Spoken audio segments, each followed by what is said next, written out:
बिस्मिल्लाहिर्रहमानिर्रहीम। दोस्तों, आज हम बात करेंगे फेशियल हेयर पे, यानी कि जो औरतों के चेहरे के ऊपर फालतू बाल होते हैं उनके ऊपर हम बात करेंगे।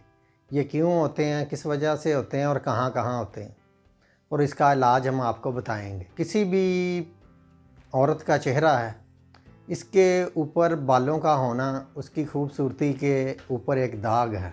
मज़ीद तफ़सीलात बताने से पहले हमारे चैनल डॉक्टर जहांगीर यासिर को सब्सक्राइब करें और साथ बेल आइकन को प्रेस करें। पूरी दुनिया में जितनी भी ख़वातीन हैं, लड़कियां हैं या औरतें हैं, अपनी खूबसूरती, चेहरे की खूबसूरती के लिए क्रीमें वगैरह और बहुत कुछ करती हैं। तो दोस्तों, चेहरे के ऊपर जो बाल हैं, ये ठोड़ी के ऊपर, गालों के ऊपर, माथे के ऊपर और गर्दन के ऊपर और शेव वाली जगह के ऊपर ये बाल होते हैं।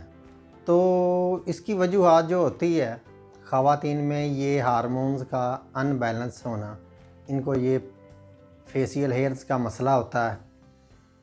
तो होता इस तरह है कि जब भी कोई लड़की बलोगत की उम्र में आती है तो उसके अंदर जो हार्मोन्स हैं उनमें तेज़ी आती है, उनमें वो अनबैलेंस हो जाते हैं। ज़ाहिरी बात है, उनके जो सेक्सुअल हार्मोन्स हैं वो भी बढ़ते हैं।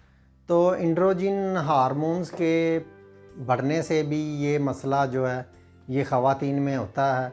और इसके अलावा कोई मेडिसिन किसी और मर्ज़ के लिए वो इस्तेमाल करती हैं तो उससे उनके जो हार्मोन्स हैं वो उनके ऊपर असर करती है। बाज़ औरतों को प्रेगनेंसी के दौरान पेट के ऊपर भी ये बाल जो हैं ये निकल आते हैं। तो इसके इलाज के लिए होम्योपैथिक की एक मेडिसिन है ओलम जैक।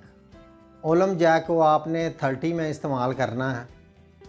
इसको आपने एक दिन में 4 टाइम, यानी कि आधा घूंट पानी के अंदर डाल के इसके 5-5 कतरे आपने पीने हैं। और इसके अलावा आपने एक मेडिसिन लेनी है थ्यूजा को आपने 1 ml पोटेंसी में लेना है। आपने इसकी एक खुराक, सिर्फ एक खुराक खानी है, उसके बाद 1 माह के बाद आपने इसकी दूसरी खुराक खानी है। तो नेट्रम मेयोर दूसरी मेडिसिन है, नेट्रम मेयोर 1 ml। इसकी भी आपने एक खुराक लेनी है और दूसरी खुराक आपने लेनी है 1 माह बाद। ये हो गई मेडिसिन जो मैंने आपको बताई हैं।